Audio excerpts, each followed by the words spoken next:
Oi, gente, e vamos começar mais um episódio da quarta temporada do Formobile no Sofá, que é um patrocínio da Arte Etílica e da Brasmacol.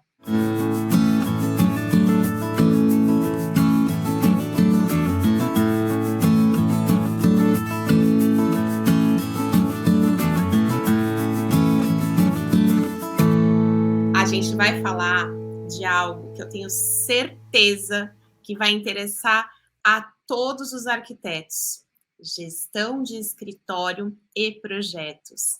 E as nossas convidadas de hoje são duas arquitetas, a Sônia e a Paula. A Sônia tem experiência em arquitetura em mais de 30 anos e é consultora e mentora na área de gerenciamento de escritório de arquitetura. E a Paula, com experiência de mais de 25 anos em arquitetura e professora há mais de 20. Sejam muito bem-vindas. Obrigada. Eu falo que esse assunto é um assunto que eu gostaria de ter ouvido durante a faculdade. Eu não falo nem logo que eu me formei, porque talvez se eu tivesse ouvido isso durante a faculdade, talvez eu tivesse me planejado melhor para ter o meu escritório. Talvez eu não tivesse suado tanto para chegar onde eu cheguei. E eu acho que a gente podia começar falando sobre isso. O que é uma gestão de escritório de arquitetura, né? Quais são os pontos que nós, arquitetos, a gente tem que se atentar para tomar uma decisão de ter um escritório de arquitetura? Quem começa? Bem, Bom, na minha visão de professora, a primeira observação que eu tenho é que os arquitetos precisam se aproximar, buscar conhecimento sobre gestão, porque os cursos de arquitetura, às vezes, têm uma disciplina de empreendedorismo que é mais uma coisa pro forma do que realmente dar ferramentas aos arquitetos para que eles possam fazer a gestão dos seus escritórios ou de escritórios que eles participem. E, por outro lado, o curso de arquitetura incentiva muito os arquitetos a ter os próprios escritórios, projetos autorais, ou participar de um escritório que é composto só de arquitetos. Ou seja, nós precisamos nos informar, precisamos buscar ferramentas de gestão e conhecimento, fora destinar uma parte do nosso tempo a esse assunto fundamental para que o negócio vá bem, para que a gente consiga fazer os projetos com mais qualidade, porque o equilíbrio da gestão gera tempo, processos e todo o suporte para que os projetos possam acontecer da melhor forma. Complementa isso, Sônia. Eu costumo... Sabe aquela imagem que a gente tem do equilibrista de pratinhos? Né? Eu acho que essa imagem ela faz todo sentido para a gente como arquiteto no escritório, né? Porque a maioria dos escritórios são escritórios pequenos. Eu tenho vários clientes que o sonho deles é conseguir ter um escritório produtivo com 10 arquitetos, né? Então, porque com 10 arquitetos você já consegue fazer muita coisa se você tiver um processo bem estruturado, né? Então, a maioria dos arquitetos não sonha em ter um escritório com 300 arquitetos, né? Eles querem ter aquele controle, né? Aquele abraçar, né? Aquela coisa da galinha abraçando seus pintinhos. Então, num escritório desse porte, você não vai ter um departamento administrativo, vai ser muito difícil você ter um departamento financeiro, né? Então, muitas dessas coisas acabam passando pelas mãos desse gestor principal, desse arquiteto titular. E ele fica equilibrando que nem louco aquele monte de pratinhos. Isso é muito mais difícil quando você não sabe como equilibrar os pratinhos, qual é o peso dos pratinhos, né? Então, essa falta total de conhecimento dos arquitetos, quando a gente entra no mercado de trabalho, ele faz com que seja muito mais difícil, com que os arquitetos tenham medo de equilibrar esses pratinhos, né? Então, a gente tem ali o pratinho de finanças, que é essencial. A gente tem um pratinho de recursos humanos, em que a gente precisa gerenciar pessoas, contratar pessoas, né? isso tem um nível de dificuldade. Normalmente, a gente faz um gerenciamento de projetos intuitivo, um gerenciamento de escritório intuitivo, um gerenciamento de pessoas intuitivo. E já existem ferramentas no mercado para você fazer isso tudo. Então, a gente gasta um tempo, quando eu resolvi fazer o MBA de gerenciamento de projetos, eu fiquei exatamente com essa sensação de que eu tinha gasto um tempo enorme reinventando a roda, inventando ferramentas para que eu conseguisse monitorar os projetos, monitorar o dia a dia do escritório, sendo que muitas dessas ferramentas já existiam no mercado. Então, foi um momento em que a gestão começou a ser profissionalizada, né? E não aquela gestão que você fica apagando incêndio todo dia. Eu acho que esse é o grande problema. Então, você entra num ciclo, o arquiteto sai da faculdade sem nenhum conhecimento, zero informação sobre gestão, administração, ou ele tem, como a Paula citou, uma disciplina genérica de empreendedorismo que não aplica para ele no dia a dia, ele não entende como é que ele vai usar aquilo, né? Qual é o benefício para ele, e ele chega no mercado, vem com aquele sonho que ele tinha de ter o próprio escritório, e de repente ele se depara ali com uma situação que ele não sabe calcular o preço, ele não sabe contratar, né? Eu contratei errado muitas vezes na minha vida, né? Até aprender, né? Até melhorar, e não vou dizer que é perfeito, porque pessoas são diferentes, então muitas vezes, e tem uma outra coisa que eu sinto muita falta também, né? E que essa ainda não resolveu o problema, que eu acho que a gente devia ter aula de psicologia na faculdade, né? Eu acho que isso ia ajudar muito a nossa vida.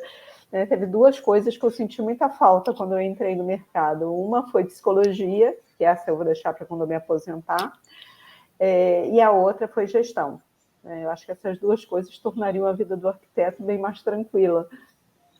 Concordo 200%. E acho que tem uma outra coisa que a gente estava conversando antes, né? A nossa formação em arquitetura e urbanismo é uma formação muito técnica, né? Uma formação técnica para um perfil de pessoas que escolhem fazer arquitetura, que é um perfil mais da criação, mais do artista, né? E normalmente esse perfil é um perfil que fica mais distante de uma parte de gestão, né? Quer queira, quer não, é um perfil comportamental diferente. E de fato, a gente faz a faculdade, a gente aprende a criar, a gente adquire muita técnica, muito conhecimento nesse sentido, a gente é incentivado a ter os nossos escritórios, né? Como a Paula mencionou, mas não ensinam a gente a como fazer isso, né? Tem um o quê, não tem um como, e aí a gente se vê perdido, sem chão, né?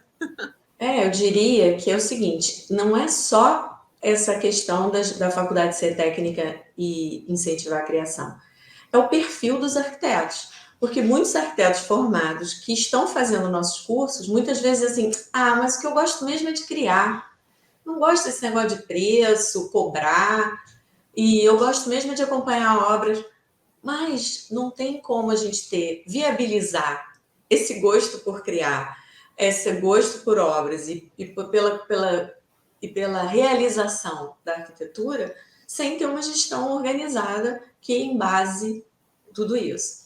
Eu fiquei pensando, com a sua primeira pergunta, assim, o que o arquiteto poderia fazer para se aproximar? Acho que ele tem que dividir, que nem a Sônia falou, umas certas caixinhas. Talvez o primeiro que tudo seja traçar uns objetivos dele próprio. E aí a gente sempre fala que o objetivo é bem específico, tem prazo, é mensurável. E aí ele vai lá, escreve um objetivo e começa a olhar para as questões de finanças, para as questões de pessoas, para as questões de branding e marketing. Quando você traça lá seus objetivos, você pode começar a traçar uma estratégia de marketing. Ou fazer um curso, que é uma coisa que a gente acha que encurta o caminho, ou procurando literatura a esse respeito. Por que eu estou falando de branding quando a gente está pensando que gestão está ligado mesmo a gerenciamento de projetos, a finanças. Mas porque quando você compreende qual é o posicionamento da sua marca, como que você quer se comunicar com todo mundo, inclusive com a sua equipe, o que você quer trabalhar, o que vai ser isso que você vai apresentar, todas as outras estratégias começam a fazer sentido e ter uma certa lógica. Né? É como se fosse... Eu visualizo, Paula, um monte de engrenagem, e essas engrenagens elas vão se encaixando, e uma coisa depende da outra, para a gente chegar no objetivo. Exatamente. Né? Por isso, essa clareza de, em primeiro lugar, traça os seus objetivos. Né? Porque se você não sabe onde você quer chegar, qualquer caminho serve. Sim. E aí você sai gastando a sua energia, e essa imagem é também bem isso, né? Eu falo que parece uma barata tonta. E você não sabe para onde você está indo, porque você está apontando a sua energia para qualquer lado, né? Então tem que ter, de fato, essa clareza, o que não é fácil, né? Eu queria voltar um pouquinho nessa questão do perfil do arquiteto, né? Dele ser criativo. Eu acho que isso está muito mais ligado à questão quase que do glamour da profissão. Porque como arquiteto, teoricamente, a gente tem uma formação, né, e tem uma permissão para atuar em diversos ramos, né, em diversas... Só que como isso não é incentivado, não é muitas vezes informado para o próprio estudante de arquitetura, todas as possibilidades que ele tem de trabalho, o que é incutido na cabeça dele ao longo da faculdade é o projeto autoral. Então, ele não sai preparado para as outras coisas. A cada período, quando ele vai fazer projeto, começa com a criação, com o conceito, com o terreno vazio. Isso se repete todo o período dentro da faculdade. Né? Então, ele nem sabe que existe. Ele sai da faculdade achando que é só criação. E como ele não conhece isso, né, eu acho que muito recentemente entrou na grade da maioria das escolas o projeto integrado, que não existia antes. Né? Então, recentemente, uma pessoa me perguntou numa palestra se o arquiteto realmente tinha que compatibilizar os projetos. Né? Por quê? Porque ela provavelmente nunca passou por essa experiência, pediram para ela compatibilizar os projetos num determinado momento, e ela não sabia fazer, ela ficou com medo daquilo, da mesma forma que fica com medo da gestão, porque falta conhecimento básico. Então, eu também discordo de você quando você diz que nós temos uma formação técnica, porque essa formação técnica, ela também é capenga. É verdade. Então, você sai, muitas vezes, sem juntar, né? Eu sei que, academicamente, a gente precisa separar a aula de estrutura da aula de ar-condicionado, da aula de elétrica, mas tem que juntar isso, eu acho que mais vezes durante os 5 anos. São 5 anos de formação. Né? É muito tempo, é uma formação longa. Então, isso não é experimentado.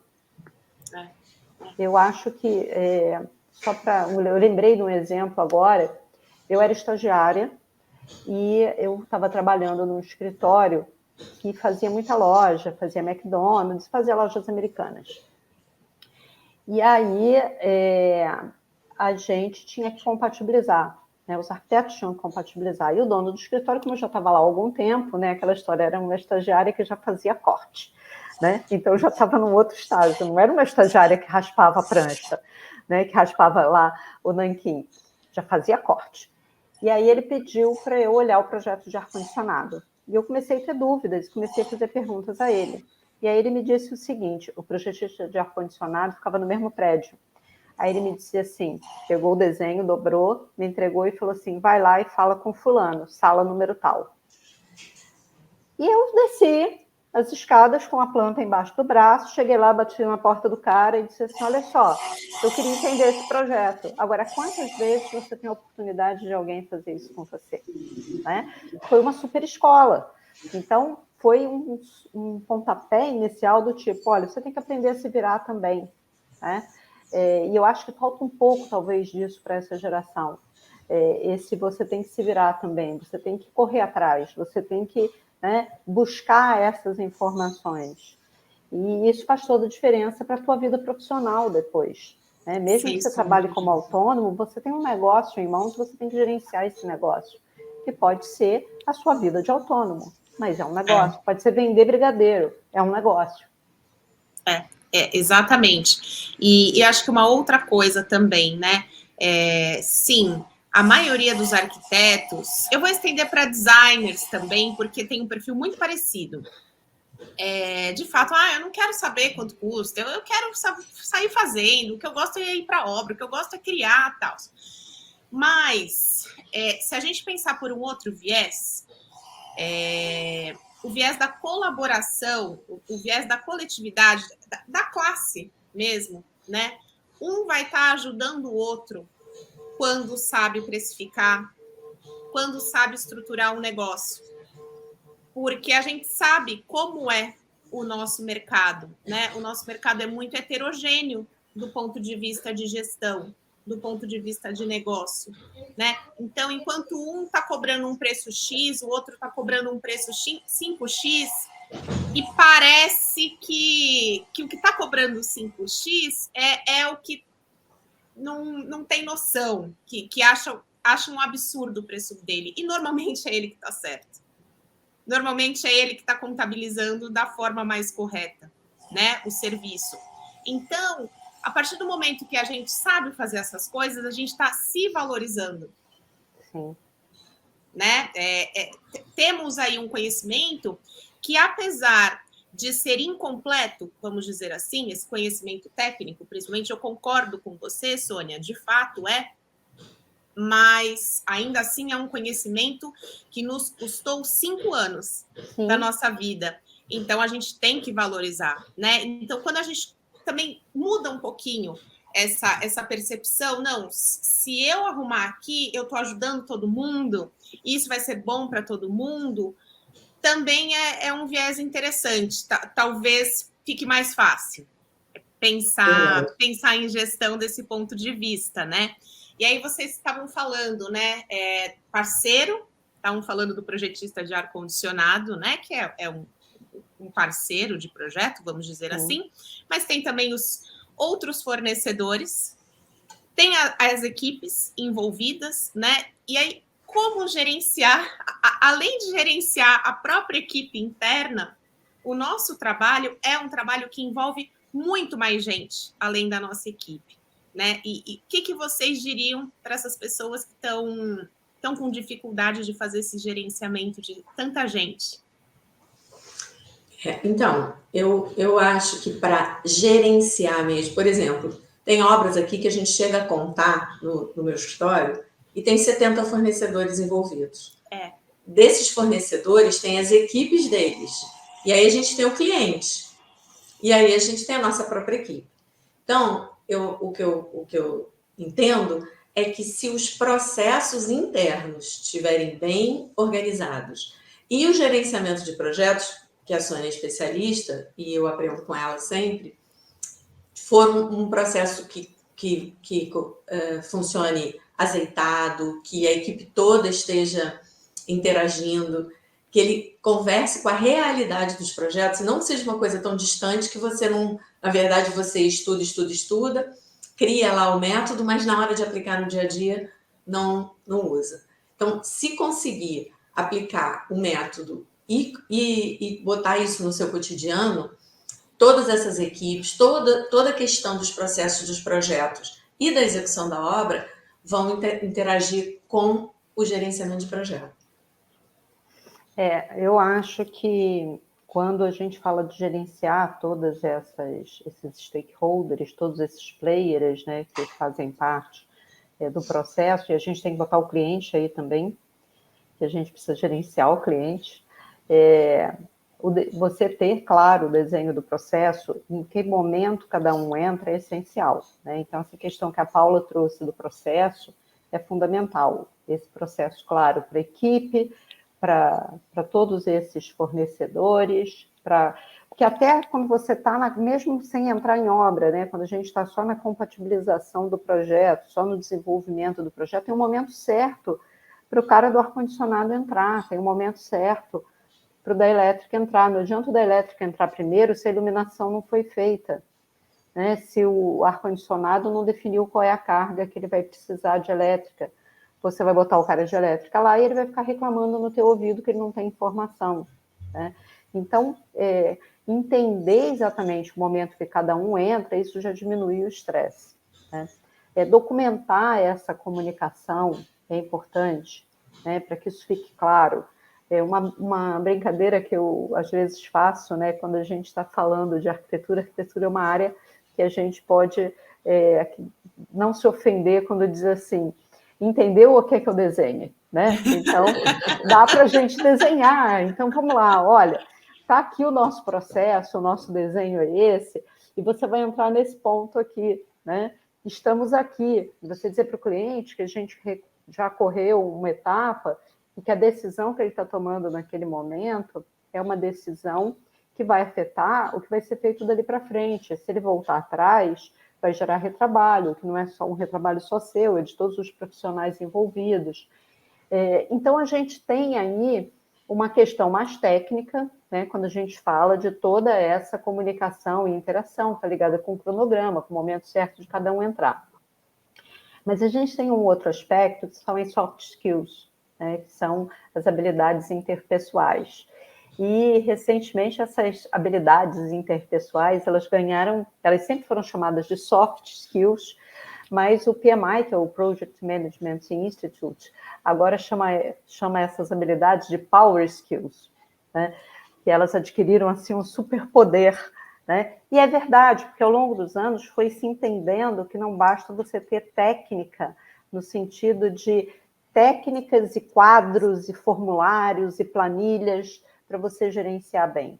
Você, na realidade, tem uma série de relações que acontecem e que a gente precisa cuidar dessas relações. Então, você tem uma atitude de negociador, por exemplo, desde o primeiro momento, você está disposto a conversar, a ouvir, né?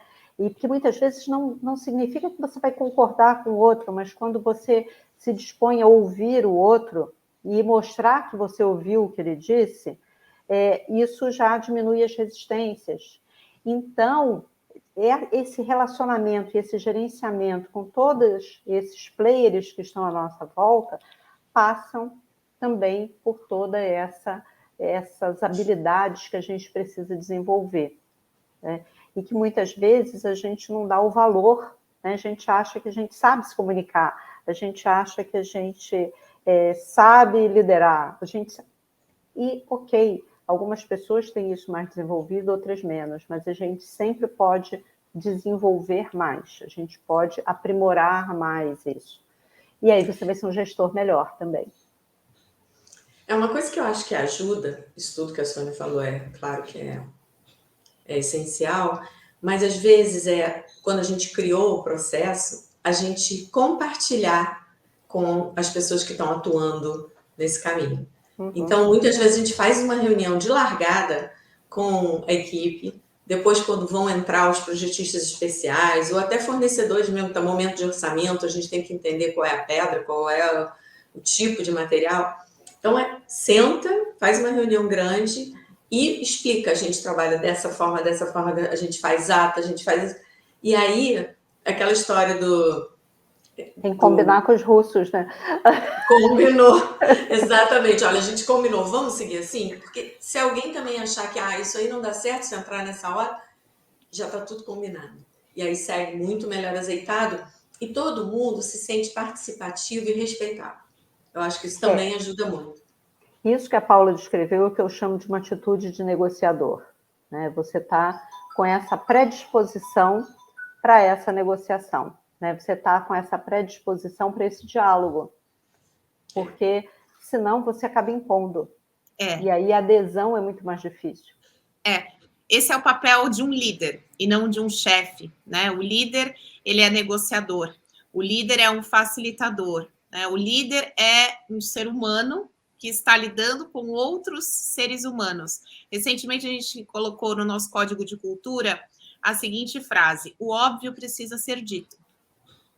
Eu falo muito isso, eu repito isso muito. Porque, às vezes, é tudo óbvio na minha cabeça. Mas é óbvio, mas é óbvio. Como que não pensou nisso? Mas as pessoas não têm a mesma vivência, a mesma experiência, e na cabeça delas outras coisas são óbvias que na minha não são, né? Então, essa comunicação clara, né? Dar esta abertura para as pessoas se comunicarem, conversarem, se expressarem, eu acho que é fundamental. E uma outra coisa que vocês estavam falando que veio na minha cabeça, né? Muito se fala da indústria da construção civil, né? E eu brinco, eu falo assim, quando a gente fala indústria da construção civil, fica uma coisa meio dura, né? Parece linha de fábrica, uma coisa mais assim, robotizada. Linha de produção, né? Robotizada. E eu falo para os meus clientes que isso não é verdade, né? Na obra deles vai ter muita gente. A obra deles não é nada sem as pessoas. E pessoas têm falhas, todos, né? Nós. Então, que a gente precisa ter paciência, a gente precisa ter essa noção de que a gente está lidando com muitas pessoas de mundos bem diferentes, distintos, mas que todos vão por um objetivo único. Então, se vai para um objetivo único, então tem que saber que objetivo é esse. Tem que comunicar, ó, a gente vai chegar aqui, ó, esse é o objetivo. Estamos juntos, o que você acha? E pedir realmente contribuição, porque a gente não sabe tudo. Eu não sei tudo, né? Isso aí é perfeito. Sabe uma coisa que eu também pensei quando você estava falando sobre o chefe e o líder? Eu sempre penso assim, que o chefe é um cara voltado para produtividade, lucratividade. O líder é voltado para as pessoas, para conduzir as pessoas, para os objetivos que todos têm. Mas eu acho que o gestor tem um papel bacana que ele mistura as duas coisas. A gente precisa ser líder e a gente também precisa ter foco na produtividade Gostei. e na lucratividade, porque, afinal de contas, é um negócio. É um negócio e muito bem colocado, Paula. Eu falo, né, muitas vezes isso. Eu tô pegando no pé para ser eficiente, para ser produtivo, isso e aquilo, porque eu tô preocupada com vocês, né, da minha equipe. Se eu não cobro essa eficiência, essa produtividade, essa assertividade, lá no final a gente vai receber menos. E aí, como que eu faço? Né? Para dividir uma fatia de bolo maior. Não tem fatia de bolo maior. Né? Então, também tem essa preocupação, né? Este controle, ele precisa existir, concordo 100%. E falando em metodologias, a Sônia falou uma coisa interessante que eu não tinha ouvido falar ainda sobre Power Skills. Eu ainda estava em Soft Skills. Mas eu queria entender, né? Ainda é bom usar metodologia ou já mudou? As metodologias, elas estão a nosso favor, as ferramentas de gestão estão a nosso favor, ou já existe uma outra forma, Sônia, de fazer essa gestão de uma forma mais power? Eu não diria que é mais power, né? O que acontece é que essa terminologia surgiu para dar mais força a essas habilidades interpessoais, né? A trazer essas habilidades interpessoais para um ponto onde elas são mais visíveis, né? Elas assumem esse papel de um superpoder. Mas o que eu diria em relação às metodologias é que a gente tem alguns recursos, algumas ferramentas, algumas formas de pensar, alguns conjuntos de boas práticas que eles continuam válidos. O que muda ao longo do tempo é a forma como você lida com isso um pouco, né? E aí você trouxe uma questão assim que ilustra bem. Você disse, eu falo para o meu cliente que não é indústria da construção civil, né? Que não é tudo ali uma coisa encaixando na outra numa linha de montagem. A gente tem pessoas e coisas vão acontecer. E quando a gente pensa nisso, né, a gente pensa que o nosso trabalho é assim, a gente precisa ter menos o que são conhecidas como metodologias preditivas, em que a gente começa um projeto sabendo detalhes do que vai acontecer. Então, eu costumo brincar, no dia 5 de dezembro, à tarde, a Ju vai estar detalhando marcenaria da cozinha da Dona Maria, né? Então, eu já começo o projeto com um nível de definição muito grande em termos de planejamento. Isso não é real para a gente, né? Até pelo que você disse mesmo, coisas vão acontecer no caminho. Então, e esse era o modo de pensar o gerenciamento de projetos, que era um modo muito rígido, né? Isso foi transmitido durante o século passado, né, todo, né? A gente tem o início da organização dos métodos de gerenciamento de projetos e das boas práticas, mais ou menos em meados do século passado, e a gente teve aí meio século em que só isso era verdade. Aí, o pessoal da área de tecnologia da informação ficou incomodado com isso e eles começaram a buscar outras experiências. E continuou a maior galera seguindo isso que era feito no século passado, né?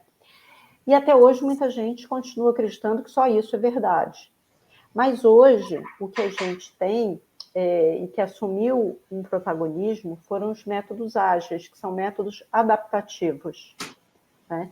E aí esse adaptativo, ele vem disso que é o imponderável que vai acontecer no meio do caminho, a incerteza que vai acontecer no meio do caminho e eu preciso ajustar, sem perder todo aquele planejamento que eu fiz, porque se eu definir lá no dia 1 do meu projeto que no dia 85, à tarde, a Ju vai estar fazendo tal coisa, eu vou jogar esse planejamento fora, no momento que alguma coisa acontecer no meio do caminho. Então, eu joguei fora tempo, que é super precioso. Então, a gente chega numa outra forma de gerenciamento, que é essa forma adaptativa. Só que, para isso, eu preciso ter aquelas habilidades interpessoais também mais desenvolvidas, porque você tem que ter mais jogo de cintura aí no meio. E entra nessas habilidades interpessoais a adaptabilidade, né? Então, não é novidade para ninguém que o mundo está mudando cada vez mais rápido, a gente tem mudanças com maior amplitude, maior frequência, e os nossos projetos também. Então, ser adaptável é uma característica desejável hoje, né? Já vem há algum tempo, né? Eu acho que a pandemia deixou isso muito mais claro para quem não acreditava nisso. Então, lá por volta do ano 2000, os profissionais de TI começaram a fazer testes e buscar formas de lidar com o que acontece no meio do caminho e que tira o teu planejamento daquela regra absoluta. E isso ficou preso dentro da área de tecnologia, da informação, durante muito tempo, né? Isso demorou um pouco a chegar no Brasil, não chegou de imediato, e, além disso, chegou focado em tecnologia da informação. Os primeiros cursos que eu fiz de métodos ágeis, as pessoas olhavam para mim como se fosse um ET dentro da sala, porque quando perguntavam o que eu fazia, eu dizia que era arquiteta, primeiro achavam que eu era arquiteta de sistema. Aí eu tinha que dizer, não, eu sou arquiteto urbanista, eu faço casinha, né? Porque isso aí, eu preciso... E aí as pessoas olhavam e diziam, mas o que você está fazendo aqui? Porque isso é para gente, isso é para TI. Os exercícios que eu fiz foi construção de aplicativo dentro desses cursos, né? E aí o que eu fiz com isso? Quanto mais eu estudava métodos ágeis, mais eu achava que servia para os arquitetos urbanistas, não para os arquitetos de sistema. Servia para a gente também, né? E isso coincidiu com o momento em que a Paula estava com um curso de gestão de escritórios de arquitetura, o MBA de gestão de escritórios de arquitetura, que foi um excelente laboratório, porque eu tinha turmas ali só de arquitetos, né? Nas outras turmas que eu tinha, que não eram as turmas que a Paula coordenava, eu tinha alunos de todas as áreas. Então, eu até testava algumas coisas, mas com aquela turma que era só de arquitetos, eu precisava trazer uma coisa que fosse muito mais fácil de usar e fosse muito mais adaptativa. E aí os métodos ágeis caem como uma luva. Então, são métodos que têm por base alguns princípios, mas eles são adaptáveis também e podem surgir novos métodos, novos frameworks, novas ferramentas a cada dia, né? Inclusive, você pode ajustar para o seu escritório, para o seu dia a dia. Isso é então, muito interessante. Resumindo, né? Os métodos estão aí, eles existem, mas eles vão se modificando, vão se ajustando, porque o mundo também muda. Praticamente essa história dessa aplicação, o método que a Sônia desenvolveu, eu vou achar que eu tenho responsabilidade, porque a gente precisava de uma ferramenta específica. Não adianta, nós de escritório de arquitetura, a gente está fazendo projetos que começaram em momentos diferentes, de tamanhos diferentes. Às vezes aqui no escritório tem um projeto de um hospital que a gente começou do zero e tem um quarto de criança. Como que consegue gerenciar isso da mesma forma ao mesmo tempo? Então, é justamente a agilidade e a adaptabilidade do método dela veio a calhar e foi uma maravilha, e isso eu vejo sendo implementado no mercado. Então, que nem a Sônia falou, manter as boas práticas é sempre excelente, mas a gente tem que estar de olho como é que se adapta melhor. Esse ponto tem uma coisa importante. Os cursos estão aí, os livros estão aí. Quem quer achar conhecimento, vai ter livro de gerenciamento de projetos, de negociação, de finanças, de gestão. Mas eu diria o seguinte, encurta muito o caminho procurar cursos específicos. Foi isso que nós vimos. Eu fiz vários cursos na área de negociação, na área até de gerenciamento de projetos, e aqueles cursos parecia que eu não conseguia aplicar no nosso escritório. Nós temos um negócio bem específico. E ainda temos o perfil específico. Junto isso tudo, é melhor usar a experiência de quem está andando. Sem sombra de dúvida. O nosso tempo já está se esgotando, infelizmente. Eu quero muito convidar vocês para ter uma outra conversa, porque esse assunto eu sei que é uma dor. É uma dor para todo mundo que é da nossa área, assim. Eu conheço muitos arquitetos, muitos designers. Todos têm essa dor, né? E toda vez que eu posso, eu tento ajudar, né? Com o pouco que eu sei. E vocês sabem muito. Vocês têm algo muito estruturado para compartilhar, e eu acho que vocês vão ajudar muitas pessoas com esse conhecimento que vocês têm. Então, primeiramente, onde as pessoas podem encontrar mais conteúdo de vocês? Quais cursos elas podem fazer de vocês? Eu sei que Sônia tem um livro, porque eu tenho o livro de Sônia. Então, vocês... O prefácio é da Paula. É que você não reparou, e o seu livro está emprestado, que eu já soube. Então, depois você olha lá. Você vai precisar de 2 autógrafos o dia que a gente encontrar pessoalmente, o meu e o da Paula. Sem dúvida. Eu estou no lugar que você mais me encontra no Instagram, na página arquiteto.emp, é um logo amarelinho. É o lugar onde eu publico com mais frequência, e de lá você pode, né, a partir do Linktree, buscar as outras ramificações. Nós estamos, eu e Sônia e um time de professores que a gente reuniu, a gente está quase sempre com algum curso em andamento para arquitetos, curso de gestão para arquitetos. Isso acontece quase o tempo todo. E a gente divulga, ela divulga no Arquiteto Empreendedor, lá o arquiteto.emp, né? E eu tenho um PN_cursos, que ali eu divulgo os cursos. A Sônia passa conteúdo, eu divulgo mais os cursos ali. Mas o tempo inteiro, se alguém quiser engajar no curso, a gente está falando de algum curso que está acontecendo. E também as nossas associações de classe, como o CAL, a ASBEA e a AB, volta e meia promovem encontros, palestras, que eu diria que é muito importante participar. Mesmo que seja só ir lá e participar, porque quando arquitetos se encontram, a gente troca ideia, a gente fala das dores, a gente fala das soluções, fala do que a gente está aplicando de ferramenta. Nós precisamos estar juntos e nos valorizar. Sem sombra de dúvidas. Juntos somos mais fortes, né? Eu falo sempre, chega da era da competição, vamos para a era da colaboração, que todos nós temos muito a ganhar. Eu gosto sempre, depois de uma conversa rica como essa, tentar sintetizar na minha cabeça quais foram os aprendizados dessa conversa. E eu queria sintetizar aqui, vocês me corrijam se eu entendi alguma coisa errada. Então, para quem está começando ou para quem gostaria de se reestruturar, primeiramente, pensar em objetivos claros, né?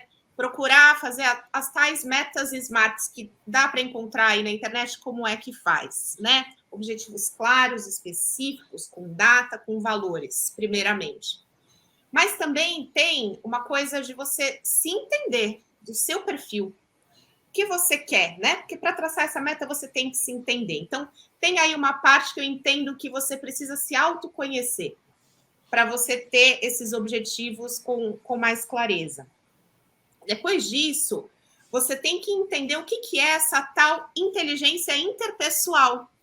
Porque, para mim, aqui nessa conversa, o que ficou muito claro é que, para você ser um bom gestor, você tem que ter inteligência interpessoal. Principalmente pensando no... interpessoais. Sim. E, depois disso, entender o que são esses tais métodos ágeis com a adaptabilidade. Métodos ágeis e adaptáveis, né? E aí junta tudo isso e vai desenhando as caixinhas que a Paula comentou logo no começo da nossa conversa, para a gente começar a olhar a coisa por partes, porque dá menos desespero. Na hora que você olha uma coisa muito grande, uma massa muito grande, você fala assim, não sei nem por onde começar. Mas se essa massa você corta ela e vai olhando pedacinho por pedacinho, fica menos difícil. E aí você vai conseguindo digerir melhor o que você precisa. É isso? Tem mais alguma coisa dessa nossa conversa? Posso acrescentar uma coisinha? Separar um tempo da semana para olhar para isso. Priorizar isso. Porque eu acho que acontece muita coisa no dia a dia e muitas vezes o que a gente vê é as pessoas sucumbindo, né? No meio de tudo que está acontecendo. E se você não separar um tempo para pensar estrategicamente no seu negócio, você não vai avançar. Eu acho que é essa a preocupação da Paula quando ela diz separar um tempo por semana para isso, né? É realmente então, priorizar isso como uma atividade importante. Eu vou concluir essa nossa conversa, depois disso que a Paula falou, sobre priorizar o tempo para isso, com uma frase que eu me faço todos os dias, que é: quem está fazendo a sua empresa crescer enquanto você a faz funcionar? Boa. Muito boa. Muito agradecer vocês duas pelo tempo priorizado aqui para a gente. Foi um bate-papo maravilhoso e eu ficaria aqui de novo horas conversando com vocês. Eu tenho certeza que tem muito conteúdo para a gente falar, conversar, trocar. Mas, infelizmente, esse nosso bate-papo, ele tem... Então, concluímos mais um episódio de Formobile no Sofá, que é um patrocínio da Arquitilic e da Brasmacal. Muito obrigada, Paula. Muito obrigada, Sônia. Nos vemos, espero eu. Um beijo. Beijo, tchau. Obrigada. Beijo, tchau. Tchau.